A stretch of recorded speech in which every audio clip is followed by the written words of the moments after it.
Good morning बच्चों। हिंदी की कक्षा में आपका स्वागत है। आइए हम लोग अपने पाठ को आगे बढ़ाते हैं। हम लोग पढ़ रहे थे पाठ 4 समय का मूल, जो एक कविता है और जिसमें हमें सिखाया गया है कि हमें समय का ख्याल रखना चाहिए, सदुपयोग करना चाहिए, उसे व्यर्थ नहीं गंवाना चाहिए। जो व्यक्ति समय के पल पल, समय का एक एक क्षण का महत्व जानता है, वही जीवन में आगे बढ़ता है और वही बुद्धिमान कहलाता है। ठीक है, अगर हम समय को इसी तरह व्यर्थ कर देंगे उल्टी सीधे कामों में, तो क्या होगा? हम लोग पीछे रह जाएंगे।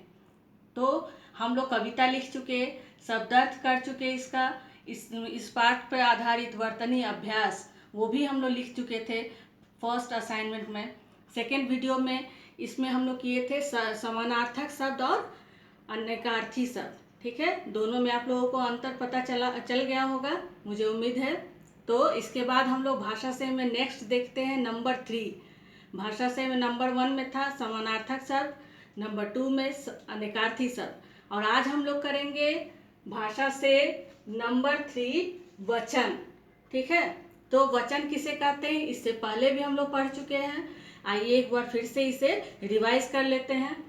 शब्द के जिस रूप से व्यक्ति या वस्तु के एक या अधिक होने का पता चले, एक है वो या अधिक, ठीक है, 2 3 4 का पता नहीं, एक पता चलेगा या अधिक, जिस रूप से एक या अधिक होने का पता चले उसे वचन कहते हैं। जैसे घड़ी, ठीक है, जैसे घड़ी और घड़ियां, पत्ता, पत्ते।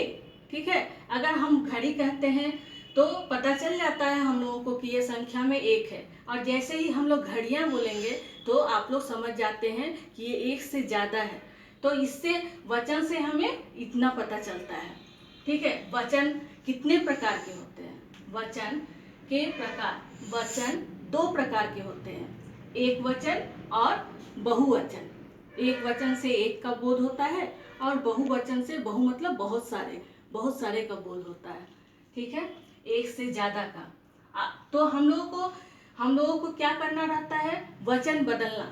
ठीक है, वचन बदलना, या तो उसमें आप लोगों को दिया रहेगा एक वचन से बहुवचन बनाइए, या बहुवचन से एक वचन बनाइए, या सिर्फ आप लोगों को दोनों मिलाकर भी दिया जा सकता है शब्द, और आप लोगों को उसका हेडिंग रहेगा आप लोगों को कि वचन बदले, और उसमें मेंशन नहीं किया रहेगा कि ये एक वचन में है या 2 वचन में। आप लोगों को शब्द को पढ़ना है और उसे देखना है, और उसके अनुसार ही आपको उसका जवाब लिखना है। तो यहाँ अभी जो शब्द हम लोग लिए हैं, हमारे जो ये पाठ है उस पाठ पर से ही आधारित है शब्द। तो उसमें जो भी शब्द आज दिया गया है वो मैं देखती हूँ सारा एक वचन में दिया गया है।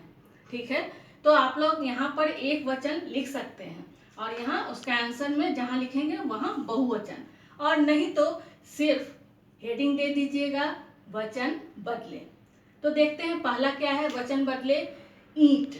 ठीक है, ईंट से ईंट का क्या होगा? ये एक वचन है, इसका बहुवचन क्या होगा? ईंटे, ईंटे, ईंटे। यहाँ पे बिंदु होगा ट के पास भी, आप लोग इस पर ध्यान दीजिएगा। लेकिन आप लोगों को बहुत सारी चीज, वचन बदलते समय बहुत सारी चीजों पर ध्यान देना पड़ेगा। धीरे धीरे हम लोग उसको सीख लेंगे। हर एक में बिंदु नहीं लगता है। कभी कभी हम लोग क्या करते हैं, वचन बदलते हैं तो सब में बिंदु लगा देते हैं, लेकिन सब में बिंदु नहीं लगता है। बूंद, बूंदे,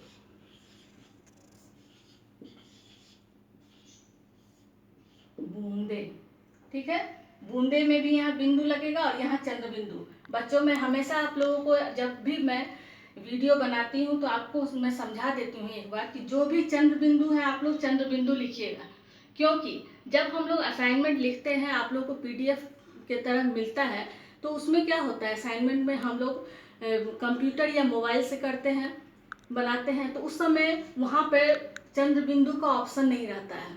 तो आप लोग, तो हम लोग क्या करते हैं वहाँ बिंदु डाल देते हैं। लेकिन आप लोग अपने बुक की सहायता से पढ़ते होंगे, बुक देखते होंगे, किताब में खोलिएगा तो देखिएगा जहाँ चंद्र बिंदु है वहाँ चंद्र बिंदु लगाइएगा। ठीक है, इस बात पर जरूर ध्यान दीजिएगा।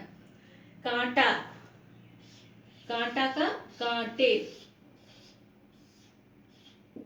यहाँ बिंदु नहीं लगेगा टेप पर, ठीक है। दूसरा है गुलदस्ता, गुलदस्ते, गुलदस्ते। पेंसिल, पेंसिलें। यहाँ बिंदु लगेगा ल पर। पत्ता, पत्ते, पत्ते। इसके बाद आप लोग लाइन ड्रॉ कर लीजिएगा। तो देखिए बच्चों, वचन बदलो। ईंट, ईंटे, बूंद, बूंदे, कांटा, कांटे, गुलदस्ता, गुलदस्ते, पेंसिल, पेंसिलें, पत्ता, पत्ते। आप लोग भी इसी तरह से लिखिएगा, ठीक है। इसके बाद लाइन ड्रॉ कर लीजिएगा अंत में। आइए, भाषा ज्ञान के अंतर्गत नंबर 4 पे है संयुक्त व्यंजन, ठीक है। संयुक्त व्यंजन आप लोग जानते ही हैं, दो व्यंजन वर्ण को मिलाकर संयुक्त व्यंजन बनता है, ठीक है, जिसमें एक वर्ण आधा रहता है, उसे संयुक्त व्यंजन कहते हैं। तो हम लोगों को संयुक्त व्यंजन से तीन तीन शब्द लिखना है, ठीक है। पहला संयुक्त व्यंजन है स त संयुक्त। क्या है ये? स त संयुक्त। इसमें स आधा है और त। तो हम लोग इससे लिखेंगे पहला शब्द गुलदस्ता, गुलदस्ता। दूसरा है अस्त, मस्त, ठीक है। दूसरा संयुक्त व्यंजन है ट ट संयुक्त, ठीक है। ट ट संयुक्त से मिट्टी,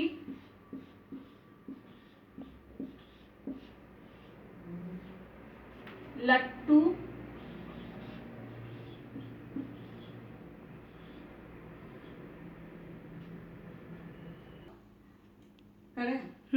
पट्टी, ठीक है। तीसरा संयुक्त व्यंजन है द ध संयुक्त, ठीक है। बुद्धि,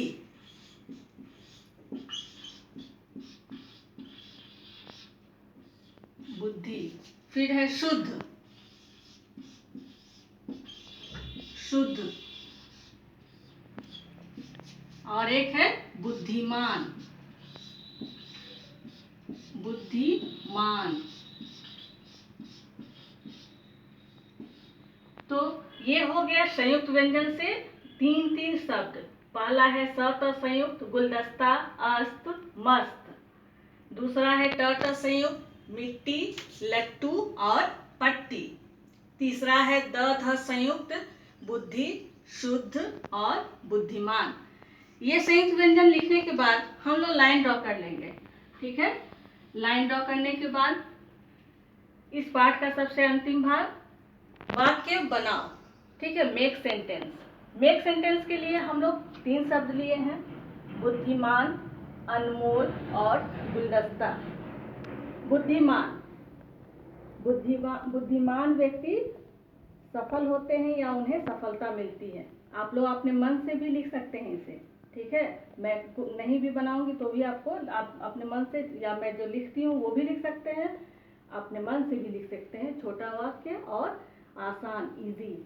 अनमोल, समय अनमोल होता है।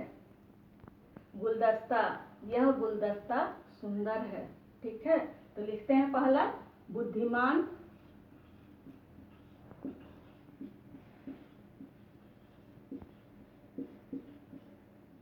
बुद्धिमान व्यक्ति सफल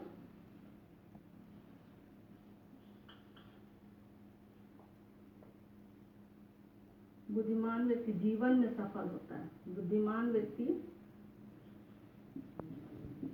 जीवन में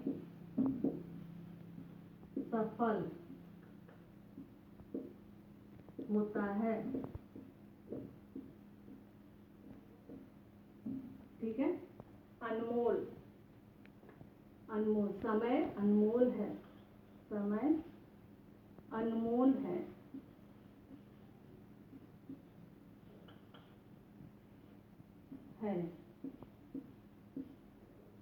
गुलदस्ता, यह गुलदस्ता सुंदर है, यह गुलदस्ता,